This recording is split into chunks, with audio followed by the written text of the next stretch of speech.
येऊ शकत नाही. त्याचं पुनर्वसन किंवा त्या व्यक्तीचा डोक्याचा विचाराचा उपयोग ह्या पक्षाच्या मी सांगू शकला नाही का पक्षाध्यक्ष आता ही जी नियुक्ती झाली आहे पक्षाध्यक्षांना पण आता झाल्यात का नाही त्यांना विश्वास घेऊन माहीत नाहीत आम्हाला, पण ज्या झाल्यात त्या दोन व्यक्तींना विचारून किंवा त्यांच्या कानभरणी करून झालेले आहेत. पुढची काय भूमिका असणार आहे?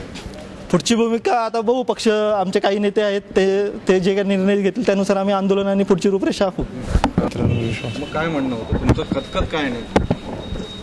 आता बघू, आता याच्यानंतर काय ठरवतं आमचा पक्ष, त्यानंतर आम्ही डिसिजन घेऊ पुढे काय करायचं ते. पण मग तुमचे नेतेच तुम्ही कोणाला मानत नाही तर मग या आंदोलनाला अर्थ काय? आमचे नेते जे ठरवतील ते आम्ही ठरवू. आता या व्यतिरिक्त आम्हाला काय तुमचे नेते बोलण्याची मुभा नाहीये. कोण आहेत नेते तुमचे? त्यांचं नाव आता आम्ही डिक्लेअर नाही करू शकत. पारदर्शक आहे भाजपा आणि मग ह्या अशा गोष्टी का लपवून ठेवल्या जात आहेत? आता पाहू, येणाऱ्या काळात हे सर्व समोर येईलच काय झालंय काय होतंय.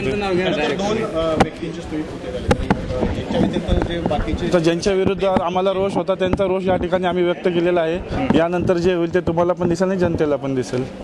याच्यापेक्षा तीव्र आंदोलन होऊ शकते हे तर आता येणारा काळच ठरवेल. पण काय मागणी काय आहे तुमची? आता त्यांचं सदस्यपदासाठी तर नावं गेले, मग आता जसं होईल ते आपण आता पाहू. ज्याच्यानंतर काय होतं, ज्यांची नावं दिली त्यांना तर या ठिकाणी मिळालेलं नाही पद.